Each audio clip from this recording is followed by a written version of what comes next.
Are you the kind of person that loves to have patterning on leaves in your houseplants? Do you like the kind of look of camouflage? If so, stick around with me and I've got a very interesting houseplant review today.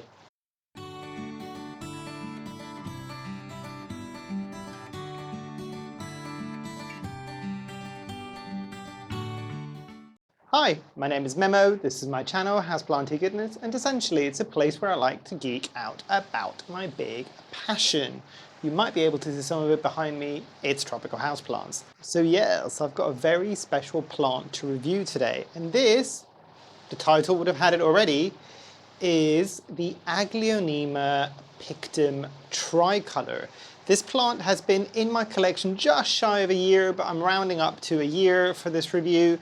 So I've got a few things that I want to say about this plant, specifically because I know a lot of people have wanted this plant for a long period of time.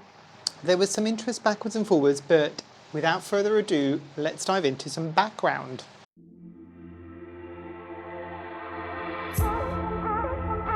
So background in terms of the plant first and then how it came into my care. So going back maybe 3 to 4 years ago, probably just before the pandemic actually hit, or maybe just around the same time, is when people really started paying attention to this specific plant.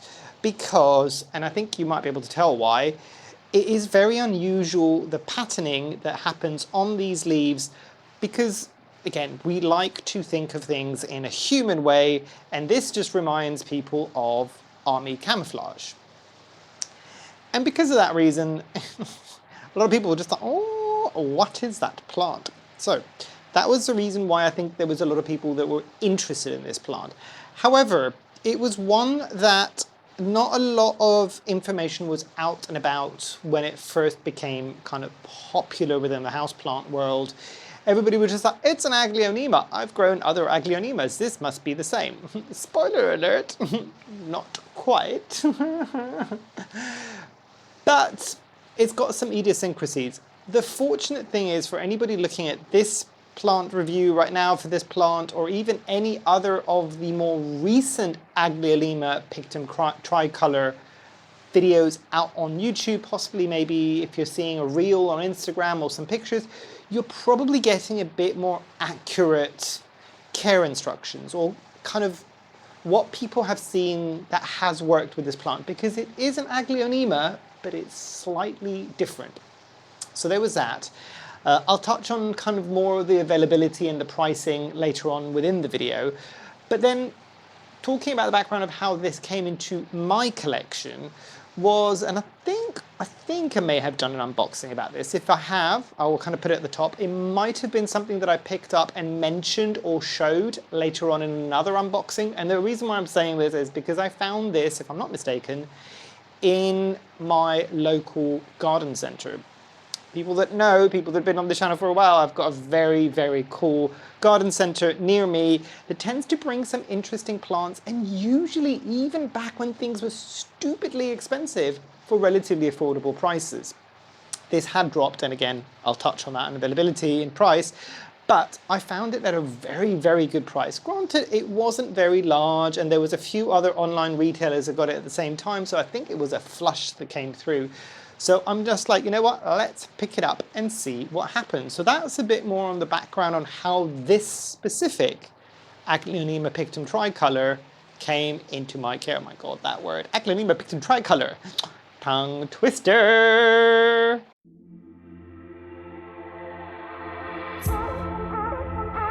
Let's come into some speed of growth for this one. And as it might not be shocking to anybody who has ever grown an Aglaonema, this is not a fast plant. Sorry to burst your bubble if you thought that this was a plant that was going to go whoo and grow all of these leaves super, super quickly. No, this is not a fast plant. It's not the slowest plant I have ever grown, but it's not even an average speed kind of plant. This is definitely within the slow category. So putting that in context, rather than me just sitting here waffling going, it's a really slow growing plant.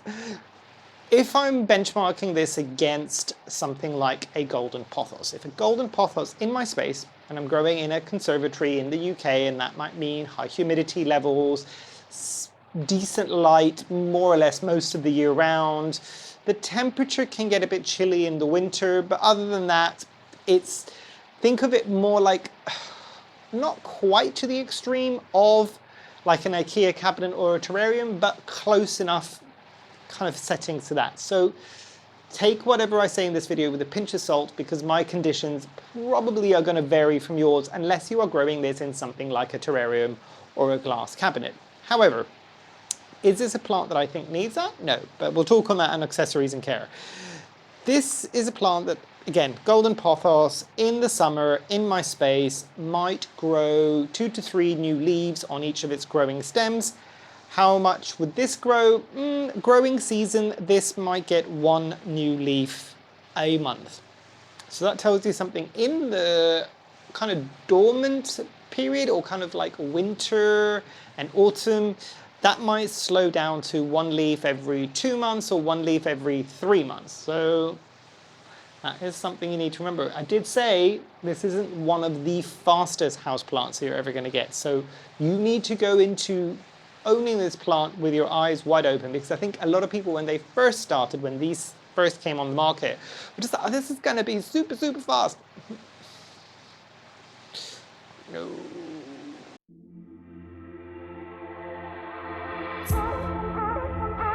Ease of propagation with this one.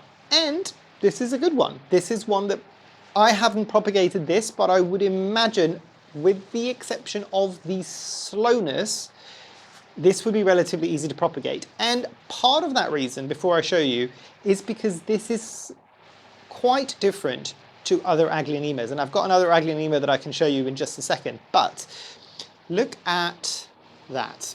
Look at that growing stem and all of those different nodes that are happening on there. Also look at how it is growing out of the pot. It is pupping like mad and splitting on either sides. There's an actual pup right there that you might be able to see. So one of that is that you can potentially, if it's pupping to the sides, take one of the pups out, nice simple propagation, you've got a secondary Aglaonema that you can then put into another pot. Hey presto. The other thing, and the reason why I was showing you that growing stem, is because that growing stem is as prominent as it is, and because it's quite clean in the way that you can take a cutting and you can see active nodes, this I would imagine it'd be quite easy to then propagate in whatever mixture you're used to. I would probably suggest something like damp sphagnum moss, but very, very loose, or something like wet perlite. That would be quite good for this plant, and it would eventually root. Now, the caveat that I said at the beginning of this section is this is slow in pretty much anything that it will do. So propagating this will probably be a bit of a process. And I can imagine this was something that people were probably more willing to do when the prices were ridiculously expensive and they didn't come on the market as much. I don't know whether or not they're coming on the market any more frequently now, but the prices aren't as high. So whether or not you'd want to propagate it, or you just want to go out and buy one for an okay price, is up to you. But as I said, should be relatively easy to propagate, and I'll show you that little kind of growth point that it's got there. And as promised, I'll show you what a more standard looking Aglaonema looks like. And I think this is something called in Aglaonema Apple Fantasy potentially, but all of the Aglaonemas tend to grow in a similar way. So similar thing to the Pictum Tricolor, this is pupping on the side, but then you can see this is very, very different. It's much bushier. You do get some of that stem happening at the bottom if some of the lowest leaves have dropped, and this was when it first came into my care.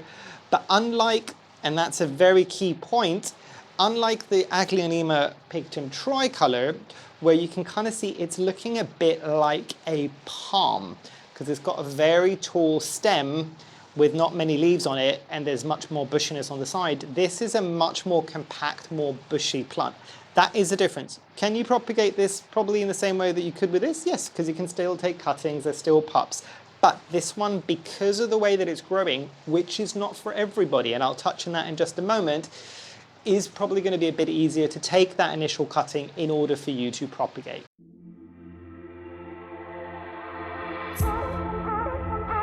So availability with this one, and I've been hinting about this throughout the whole first section of this video. As I said, this was one that was very expensive and very difficult to come by. So normally I think at its height, this was probably just shy of triple digits. For not very much plants, sometimes you could get a decent sized plant, and if I knew what I know now back then and I wanted to spend that kind of money on this plant, I would have said to anybody, if you find a big plant, a big established plant of this for an okay price, buy that, buy that, buy that. Do not go for something small because it's going to take you a very long time to get it to that specific size. So that is one thing. Whether or not I think this is one that has been poached, I don't think this is something that would occur naturally out in nature because of the patterning. I might be wrong, but because there are so many cultivars of Aglaonema that have all these different patterning, all these different colors, I would hazard a guess that this is probably a cultivar. So because of that, I would say it's unlikely in my assumption here that this was something that was taken out of nature by plant hunters as well. I will link the video that I did with Fraser again on this video, which he talks a bit more about that because he's now studying kind of plants out in the field. And I know somebody mentioned on a previous video that I hadn't linked it. I do link it at the top of the video, but I don't think maybe on mobile devices that it's coming up as a link. So I will try to start, as much as I can probably remember, to also put videos that I mentioned linked on the video down in the description below. So if you don't find it up there, it might be because of a device issue. You should be able to find it in the description. As I said, I will try to. I might forget, and if I do, I apologize. But yeah, so this was on the expensive side. Did I spend anywhere near that kind of level of money? No. Has this become a bit easier to find? Yes and no. Like, so you could find plants like this now, probably a bit easier than what you could back when, but they don't come up on the market, at least from what I'm seeing, very often at all. When I picked this up, it was, so as I said, my garden center had it. There was a couple of other plant shops. I think Grow Tropicals also had this in the UK, probably a few others. I have not seen it since. So there might be several reasons for that. It might be that the kind of growers probably in the Netherlands decided, let's grow this because there was such an interest in it, and because it's such a slow growing plant, it probably took them this long to get it to a size where they could sell it. And unfortunately for them, they probably lost out some money thinking we could make a lot of money on this, and by that point not that many people were that interested anymore, so they had to sell it at a lower price. I'm doing a lot of assumptions here, a lot of assumptions. So whether or not that was the case and they're just trying to get rid of stock that they are never planning to propagate again because it's not going to make them any money, it takes too long and people aren't willing to spend on it, so that might be the case. It might not come up again. If it does, I would imagine it will still be in cycles, like maybe yearly cycles, 6 monthly cycles, because this takes such a long time to get to a level. And this plant was probably about the size of this like smaller pup before it got to this height when I first got it. So was this cheaper? Yes, I think this was, if not single digits, I think it was that cheap. It might have just been into the double digits. So 12, 13, 14 Great British pounds, maybe that much. So it really, really wasn't that much. If I've got the price of this on my plant care app, I will kind of put it somewhere on the screen now. So nowhere near as expensive as what it used to be.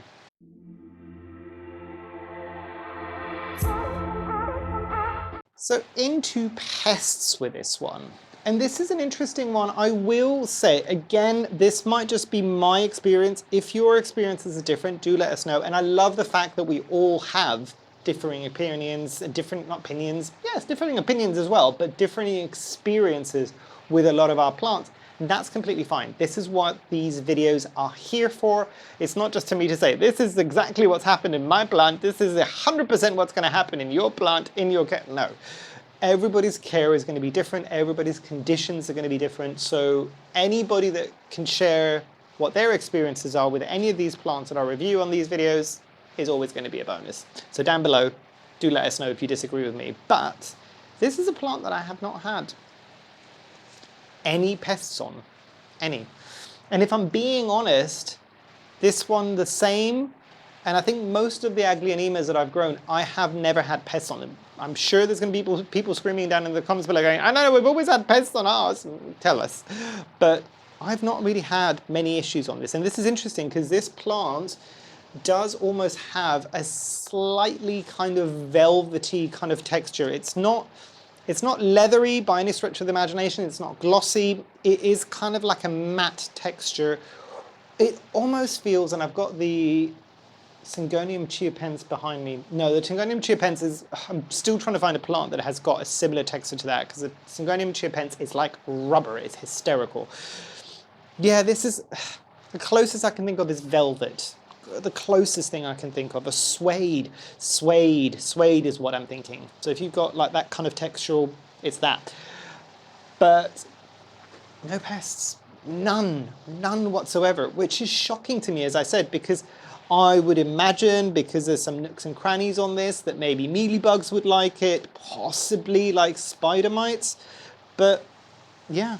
I've not had any pests, as I said. If your experiences are different, do let us all know down below. I don't want to sit there and claim this is a plant that pests generally won't gravitate towards, and I'm probably going to be wrong. So do let us know down below.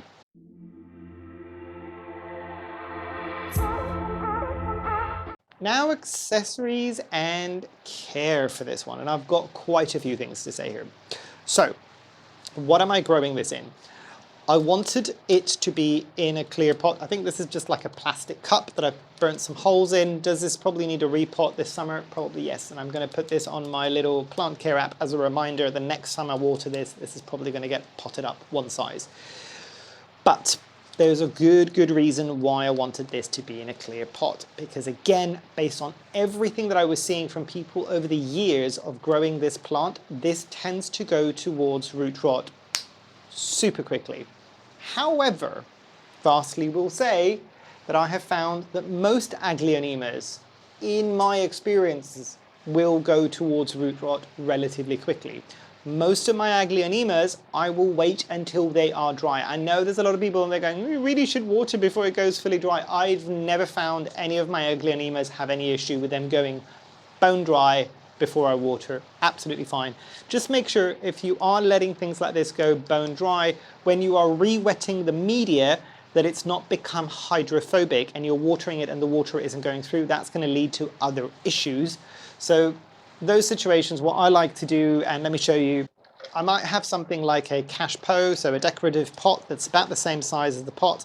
What I will then do is I will more or less water this in this pot and just let it sit there with the water all the way up to the top and leave that in there for like 2, 3, 4 minutes basically, and then take it out. Make sure that you've drained all the water out, but by that point, especially because most of my growing media, I think this is in an Anthurium soil mix from Soil Ninja, but most of my growing media is cocoa coir based, or it's got some cocoa coir in it. So normally I have found with any media that has got cocoa coir in it, if I do this and it's super bone dry and slightly hydrophobic, that will reset the structure altogether. A slightly slower version of this would be to sit this in a shallow tray with water and let it bottom water up, but that takes a bit longer. I find that this is just that tiny bit faster. So soil is one thing, root rot is the other thing, so that's why I've got the air holes as well. But as I said, not just specific to this Aglaonema, other Aglaonemas will do this. But let's talk about the elephant in the room, which is these long, bare stems. And this is not just mine, I have seen this with a lot of people. From what I understand, unlike more kind of traditional Aglaonemas that we're looking to see, basically, so these are kind of a bit more compact, a bit bushier, the Pictum Tricolor tends to lose its lower leaves as it grows higher all the time. And that is part of its normal structure based on what I'm seeing from people after years of people growing these things. And one of the things that a lot of people are saying now is you need to be okay with that look of slightly like a palm appearance, basically. I think a lot of people were very salty with this plant when they first got it, especially when they were spending a lot of money, because they were seeing plants that look like this, and they just assumed it's an Aglaonema, it will stay like this forever. And then they were realizing very quickly, whilst also panicking because they'd spent a lot of money on a plant that was starting to look like there was something maybe wrong with it because it's not what was advertised, so to speak. But actually, I think knowledge is power when it comes to some of these things. If you know from the beginning that this is what you're going to end up with, a very tall, kind of barren stem and then leaf at the top, as long as you're comfortable with that, make that decision. That plant is 100% for you, but you know that going into it. So for instance, I'll give you another example of that. So a lot of like the Dracaena marginata, I think, but a lot of the Dracaenas generally, you'll get them and they're very small and bushy and compact, and the more years that you've got them growing, the more you end up with this very, very long stem and then like a kind of palm-like structure of loads of leaves at the top, but a lot of barren stem. And people will just say, oh, I'm doing things wrong. No, but that's generally how most of these things would grow. I think even in nature, they'll kind of lose those bottom leaves and it starts looking a bit more like a palm tree. So bear that in mind. But yeah, I think those are the big things, is the fact that it will kind of grow up in that kind of barren stem format, and the fact that it kind of needs to just be careful a bit with its roots, so you don't want this to ever get something like root rot. Can you bring it back from the brink? 100%, but remember how slow this plant is. And if I was to compare it with another, I keep bringing this other Aglaonema up because it's the only one that I've got, it's not this. Comparing it with another Aglaonema, and I've grown several just before this as well, before anybody mentions anything, these are easier than this. So do I think you needed to have owned an Aglaonema, any other Aglaonema, before you get the Pictum Tricolor? Not necessarily, but just know that these are a bit more straightforward than these. Also with these, sometimes a light will play a huge part in terms of being able to keep some of that colouring and some of that patterning on the leaves. I have not found that to be the case with the Pictum Tricolor. This is sitting under a grow light, so it's getting consistent medium light for X amount of hours. I think it's 12 hours or, yeah, 12 or 14 hours a day of light, and it's doing fine. It's actually growing towards the light and it's not bleaching it out either. So something to bear in mind. I think this plot needs a bit more light than you might consider for it. So because a lot of Aglaonemas are just like, it needs to be in the darkest place you've got. Yes, but I actually find that most of mine do better if I've just got them in bright and direct light. I need to water them a bit more frequently, but that's okay because the speed of growth does speed up a bit. Not hugely, not that it's going to make a massive difference, but enough that it's just like, I feel like this is better. I feel like this is better, yes? So those are the big things that I would say with this. In terms of fertilizing with this gets fertilized the same way that I fertilize anything else in my care, which is weekly or a week solution of fertilizer whenever this gets watered. It's not usually every week, but yes, be careful with this in the winter because you need to really like adjust your watering times. Because if this is getting watered like once maybe every 5 or 7 days in the summer because it's super hot and it's drying out, make sure that in the winter you're adjusting that down because again, root rot. Root rot is going to be your biggest issue, I think, with this plant.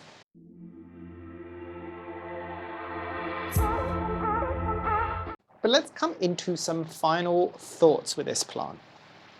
I'll start like I normally do, which is knowing what I know now. If I didn't have this plant, would I purchase this plant? Yes, but I'll caveat that and say not for the obscene prices where it was being sold before, mainly because I've never been a huge, like, I must have everything that's like camouflage and army looking things. But this is one that at those prices, it wouldn't have been for me. At the price that I got it, and if I didn't have it and I could find it, yeah, I probably would. I've enjoyed growing this more than I thought I was going to enjoy growing it, if that makes sense. So I do like the patterning on the leaves. It's quite interesting. To be fair, having seen some of this patterning, if you want something that's very similar and it's much more straightforward and probably a lot faster, granted it's a bit more toxic, I think if I'm not mistaken there is a Dieffenbachia or a dumb cane that is called camouflage, and it's got very similar patterning to this. And if you want to like kick it up a notch as well, and I cannot believe I don't have this anymore in my house purely because I don't have space, and I will be re-getting it if I get a bigger space. A Dieffenbachia reflector has very similar patterning, but it also has that slight kind of shimmer on it as well, which is, oh, and that middle vein, oh my God. Oh, I miss my Dieffenbachia reflector. Such a cool plant. So unproblematic as well, it's great. But I would repurchase this. All of this to say, whilst I go off on too many tangents, I would repurchase this. Now, in terms of scoring for this plant, 0, 1 being the worst, 10 being the best, where would I place this? A solid 6? A solid 6? It's not so mid that I would give it a 5. It's not kind of like blah and it's there. It does excite me slightly, but again, I might not be the right person because I've said I'm not a hugest fan of I need to have everything that is camouflage colored. So there is that. It is a bit on the slower side for me. Would I like it, and I went into this knowing, so I knew what I was getting into. Would I like this to be a bit more compact like this? Yes.